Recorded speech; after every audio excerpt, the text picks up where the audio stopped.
Morning in 8 minutes. We're getting you ready to head out the door. Starting with your first alert weather. First alert Chief Meteorologist Heather Haley. How much rain's heading our way, Heather? Luckily, at least some decent rainfall, but notice that's not really until we build up slowly Sunday, Monday to Tuesday. So you're not really all getting that lawn and garden water just yet.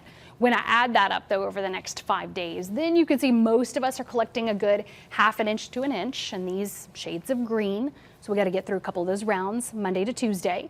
Isolated 1 to 2 in these yellow spots there dotted in our higher elevations, thanks to those spotty downpours that are popping up. So keep that in mind. You might want to keep on watering that garden. I know I'm working on my tomato plants. I'm ready to eat those, so I need to take care of them in the meantime. Heather, thanks. Well, it was a crazy sight. Folks all over social media talking about it. A massive fireball really causing a commotion across the southeast yesterday. That's right. The American Meteor Society said it looks to be a daytime fireball causing a sonic boom. Now, that typically occurs when a meteorite drops a fireball, but not always. Drivers say they saw a big flash in the sky come down and then it disappeared. The video is wild. It was almost like a firework, some people say.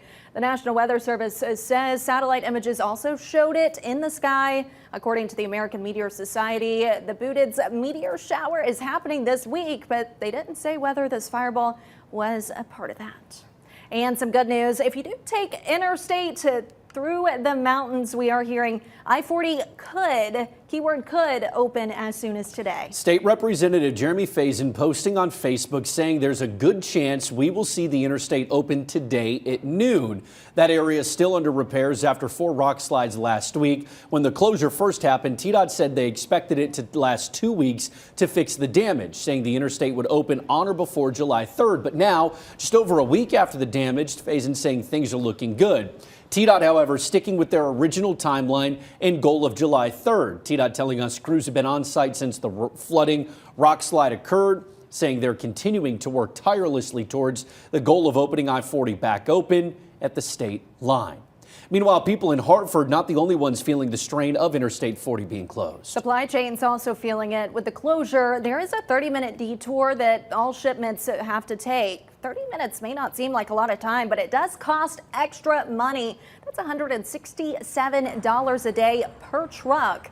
With 10,000 trucks, that's about $1.7 million spent on taking the detour every day. Experts at UT say those costs could be passed on to you. They say companies can prepare for extra costs like this by using multiple suppliers. And this morning, Republicans are scrambling to pass President Donald Trump's sweeping domestic policy legislation by his self-imposed deadline. Yeah, that's after the Senate parliamentarian called for revisions. GOP leaders say they hope the Senate can rework the bill and pass it this weekend. After that, it would still have to go back to the House, and the president wants to sign it by Independence Day. Republicans are using a process called reconciliation for the bill. It allows Senate passage with a simple majority, but it is largely for budget legislation. The Senate parliamentarian says several of the bill's provisions do not qualify. Democrats say they don't want to cut Medicaid and food stamps to offset trillions of dollars in tax breaks. Meanwhile, the United States Supreme Court is preparing to release 6 final opinions on some of its biggest cases of the year. Yeah, starting at 10 today, the justices will deliver rulings on President Donald Trump's plan to end birthright citizenship, LGBTQ books in schools, access to adult websites, among others. Meanwhile, yesterday, the Supreme Court blocked Planned Parenthood from suing South Carolina over allegations it is infringing on civil rights. The lawsuit was filed after the state decided to pull Planned Parenthood's Medicaid funding because it provides abortions. South Carolina's governor argued those payments amounted to a taxpayer subsidy for abortion. However, the order also blocked Planned Parenthood patients from receiving other services such as birth control, well-person exams, and cancer screenings. East Tennessee Children's Hospital expanding its Oak Ridge Outpatient Center, and more services are a result of the location on Oak Ridge Turnpike will serve as the primary location for Oak Ridge Pediatrics, rehab services, and an urgent care will open this fall. Children says the idea is to make pediatric health care more convenient for more families across Tennessee. 6:54 now. Let's get a check of your roads. If you're preparing to head out the door, taking a live look at Walker Springs.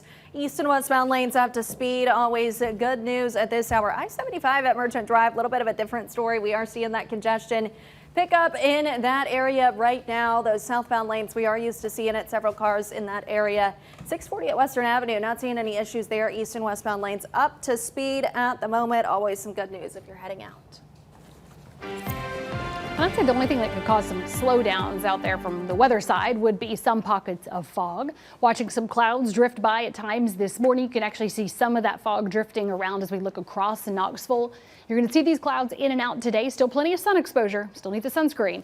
But then these clouds can absorb the humidity and pop up a couple of storms later. Right now it's 73 in Knoxville. Athens, you're at 72. Williamsburg, 67. And it's 70 in Rogersville. Name a few spots. Now we do have those spots of fog. Visibility's up and down in North and East Knox County to Union County. It's been foggy at the Tennessee-Kentucky line to the Virginia corner here. Little ebb and flow in visibility for far northeast Tennessee. Most of you hazy. We're all humid. All right, that's where it feels hotter again today. It'll be around 86 at noon. It'll feel like it's around 90. Then we cross over to a high of 92. Feels like it's near 100. Isolated storms popping up, so keeping that umbrella with you. In terms of the impacts to outdoor plans, we're taking the umbrella for those spotty storms that hopefully will wash away some of that dust. It's lending to the high allergy report. Feeling like 99 today, using that sunscreen. Air quality still at a moderate level. Actually, we'll fix a lot of those when we add in more of the rain and storms. So again, you can see that coverage gradually climb this weekend into early next week. Front comes through, cools us down briefly. Next Tuesday to Wednesday, another heat wave on track, even just beyond the first alert 8-day planner. All right, Heather, and speaking of that heat wave, we got to make sure that we are taking care of our furry friends coming up over on the CW Knoxville. We're making sure you're keeping your pets safe as that weather continues. So make sure you join us there. Y'all have a great Friday.